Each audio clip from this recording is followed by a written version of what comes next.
Olá novamente. Fizemos um bom percurso até aqui, não é mesmo? Vocês já viram variáveis, estruturas sequenciais, condicionais, estruturas de repetição. Viram também vetores, strings, registros. Aprenderam a manusear arquivos textos e arquivos tipados. Agora então vamos dar o toque final em nosso curso e aprendermos a usar ponteiros e fazer alocação dinâmica de memória. Como já apresentado antes, variáveis ocupam espaço na memória e possuem um endereço para acesso. No exemplo em tela, são apresentadas 3 variáveis e uma possível alocação das mesmas na memória. Como vocês devem se lembrar, utilizamos o e-comercial para acessar o endereço de uma variável qualquer em C++. Pois bem, ponteiros são justamente variáveis que permitem armazenar um endereço de memória. Ou seja, podem ser utilizados para armazenar o endereço de memória de outras variáveis, como ilustrado na tela, em que temos 2 variáveis, uma do tipo int e outra um ponteiro para int. Percebam que o conteúdo do ponteiro é justamente o endereço de memória da variável inteira.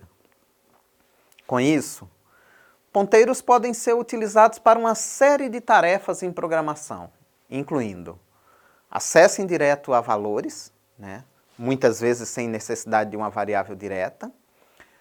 Podem ser usados também para casting dinâmico de variáveis, permitindo acessar uma variável de um tipo como se fosse de outro, o que é usado para manipulação de arquivos tipados, por exemplo. Além disso, ponteiros também são utilizados para permitir a alocação e gerenciamento dinâmicos de memória. Utilizados para acesso indireto a variáveis, os ponteiros podem ser utilizados não somente para acessar, mas também manipular valores de outras variáveis, como pode ser visualizado no exemplo apresentado na tela. Vejam que nesse exemplo, o ponteiro foi utilizado não apenas para imprimir, mas para alterar o valor da variável. Neste exemplo, o e-comercial foi utilizado para fazer referência à variável, obtendo seu endereço, e o asterisco foi utilizado para dereferenciar o ponteiro, permitindo acessar o conteúdo da variável. Como estamos trabalhando com acesso direto à memória, alguns cuidados são necessários ao utilizarmos ponteiros. O primeiro desses cuidados é idêntico ao de outras variáveis. Antes de utilizar um ponteiro, devemos inicializá-lo, atribuir um valor a ele.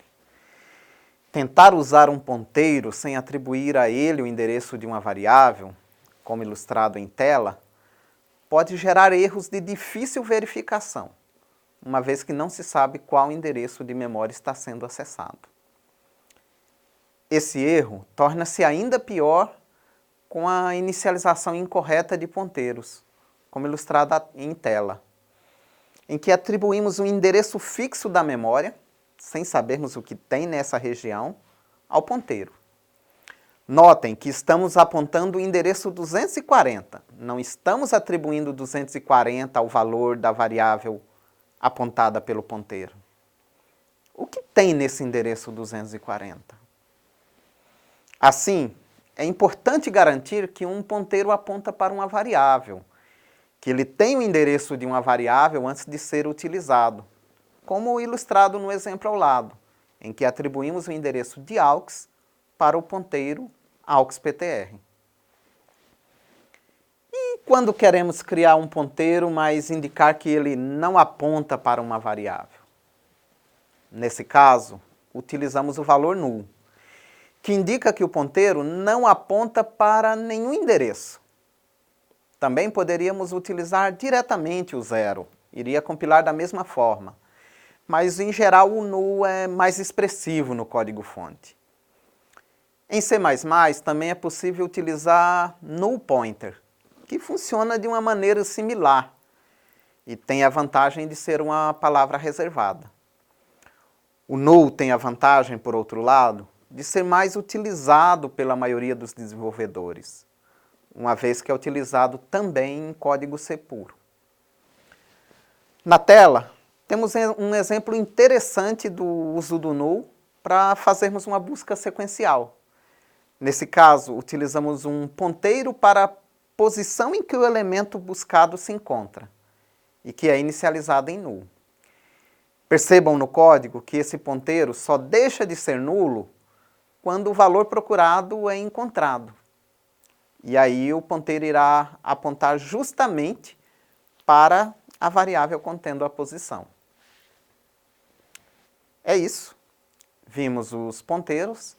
Na próxima videoaula mostraremos como eles podem ser utilizados de diferentes maneiras nos algoritmos. Aguardo vocês.